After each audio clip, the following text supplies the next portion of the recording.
Episode 200. Do, do, do, do, do. Again, we're investing so much money in my sound effects. Hey guys, it's Andy with Mindset Matters More. And we are at episode 200. Can you fucking believe that shit? Like 200 episodes of Andy. Now, what have I learned over the past year and change about this is that um one is that I put a lot of pressure on myself. Two is that I got a lot of fucking shit to talk. Three, I listen to the episodes that are at the beginning of my adventure here, and man, what the hell was I thinking with that stupid ass microphone? Anyways, over the past year and change, what I really have learned is that there is so much inspiration to be drawn from various places, whether it's a TED Talk, a book, a video, a podcast, or whatever I'm just doing in the world and observing and listening to other people. There's just so much inspiration to be drawn from the world if that's where you're looking. I was watching a podcast with oh, what's his name? Tony Robbins. I was gonna call him Tony Horton, but that's the P90X guy. Is Tony Robbins, and he tells everybody, hey, look around you and notice everything that is blue and take a mental note of it. And everybody's looking around, looking around, looking around. And he's like, okay, well, now close your eyes and tell me the things that were red. And everybody's like, oh, like, he's like, you weren't looking for it. So you only spotted the things that were blue. And we tend to do that. When we have different views of the world, we only look for the things that validate how we see our life rather than looking for the opportunity to expand our brain. And in that, I realized that there are many ways that I do this myself. Like, for instance, my parents were immigrant parents who have their own businesses and they work really, really, really hard. Like, I'm talking about 15-hour days sometimes. My mom does some really physically hard, challenging work. My dad, runs from like 5 a.m. to like 10 p.m. And, he's just always on with it. They're both just always on with their career. And so growing up, I remember thinking to myself that, like, the people who didn't work a lot were doomed to fail.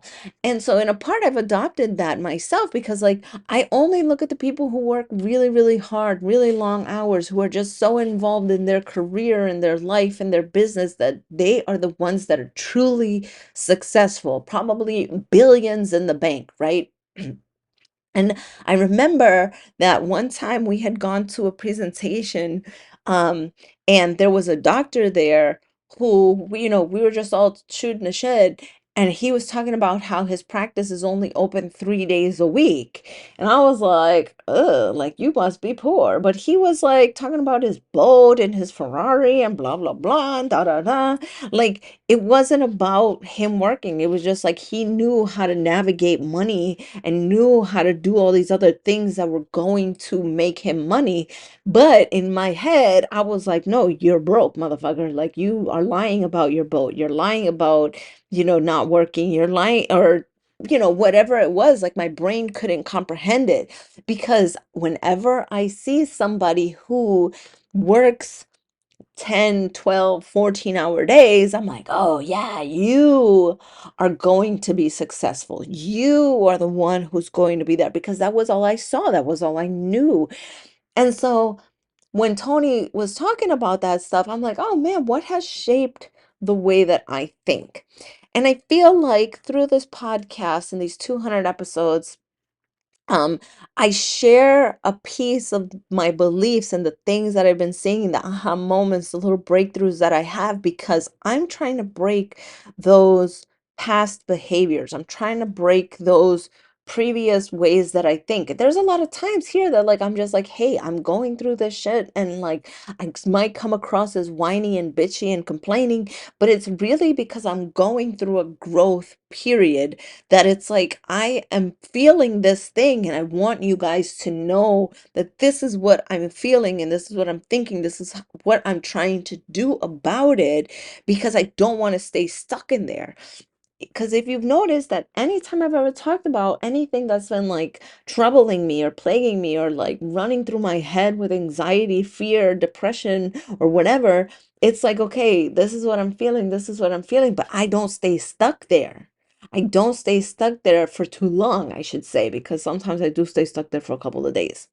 Point being is that I share with you guys, or I have tried to share with you guys pieces of me over the past year and change, over the past 200 episodes, you know, not just actionable items, not just, the good, not just the, oh, you need to think like this, not just the ugly, like, oh, I'm so depressed. No, I share with you guys both of it because this is what progress looks like. This is what a empowering or self-discovering journey looks like. It's ugly, it's messy, it's getting all that shit that's within me out. And I am so glad that you guys have been along for the ride. You know, I'm sorry if I've ever sung on one of these podcasts. I'm sorry for my cheesy sound effects. I'm sorry I swear like a trucker, but I honestly, that's me. So I reiterate, after 200 episodes, you should know by now who the fuck I am. And if you don't like it, that's too fucking bad.